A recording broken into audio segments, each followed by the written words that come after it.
Hello everyone and welcome to my channel. True Cheat. Today I'm sharing a poignant story about Ethan and Avery. Don't forget to subscribe so you don't miss the next video. Avery was meticulously getting ready for a colleague's birthday party, carefully applying makeup and donning her favorite dress. Satisfied with her appearance, she casually mentioned to Ethan, "I'm going to a colleague's birthday party tonight. Don't wait up for me, I might be late." Ethan, sitting on the sofa, watched her with growing unease. "You've been going out a lot lately, Avery," he said, trying to keep his voice steady. "I can't shake the feeling that something's off whenever you go out." Avery paused, not meeting his gaze as she adjusted her heels. "Don't worry so much," she replied, her voice quieter than usual. "It's just a party with friends, nothing big." Feeling the tension build between them, Ethan pressed on, "It's not just about tonight though. You've been going out often without really telling me where you're going or who you're with. It feels like you're hiding something." Avery hesitated, her fingers lingering on her purse strap. "I just want to go out and have fun, Ethan. Don't make it a big deal." Ethan stood up, his voice serious now. "Avery, it's not about fun, it's about us. I feel like we're drifting apart every time you leave. It feels like you're choosing something else over our marriage." Avery glanced at the door, feeling cornered. "I don't want to argue, Ethan, it's just a party," she said, her hand on the doorknob. Ethan's voice cut through the air, low and steady. "If you leave tonight, don't come back." Avery froze, her heart skipping a beat. She hadn't expected him to go that far. She turned to look at him, shock written across her face. "What do you mean?" she asked, her voice barely a whisper. Ethan's expression was full of quiet pain. "I've been trying to hold on, but I can't do this anymore. If you leave tonight, then don't bother coming back. We're done."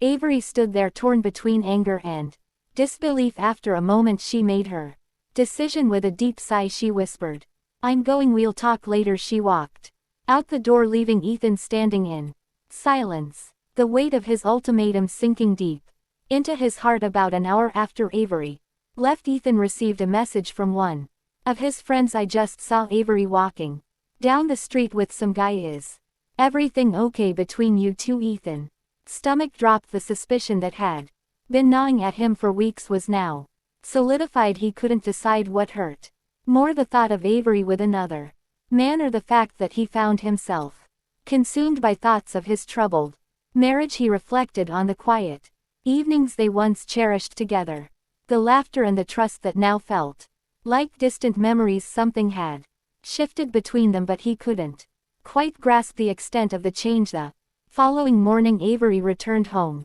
seemingly unaffected by the events of the night before. Her makeup was slightly smudged, a subtle hint of her late night activities. Ethan sat at the kitchen table, sipping his coffee in silence. His eyes were fixed on her as she moved about the room, the air heavy with tension. Avery could sense that something was deeply wrong, yet she chose to ignore it. Instead, she attempted to act normally, casually greeting him as she prepared for work, hoping the awkwardness would dissipate. Unbeknownst to her, Ethan had already made a decision. Later that day, Ethan began to pack his belongings with quiet resolve. He folded his clothes methodically and placed them into a suitcase. Despite feeling numb, he was determined he could no longer stay in a marriage riddled with lies. By the time Avery returned home from work, the house felt oddly empty. Panic surged within her as she noticed that Ethan's side of the closet was completely cleared out. She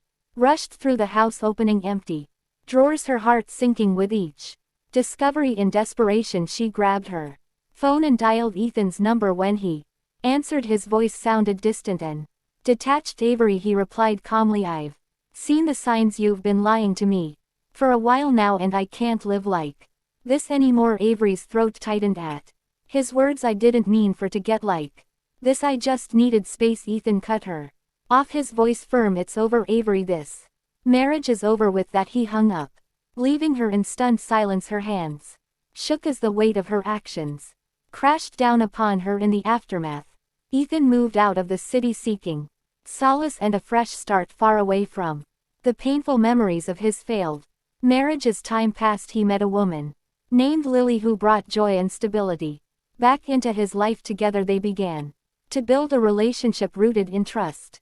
Something Ethan thought he had lost forever. Meanwhile, Avery's life continued to spiral downward. The parties and attention from other men felt hollow.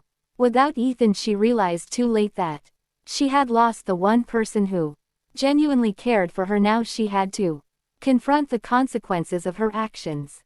Alone a year later, Ethan and Lily were engaged, finally embracing the happiness he deserved. In stark contrast, Avery remained trapped in a cycle of regret and loneliness, coming to terms with the reality of what she had thrown away.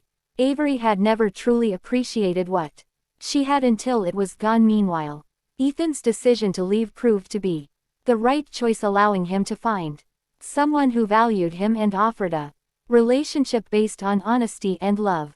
Avery's story became a poignant reminder that betraying someone's trust can lead to devastating consequences, a lesson in the importance of valuing relationships before they slip away.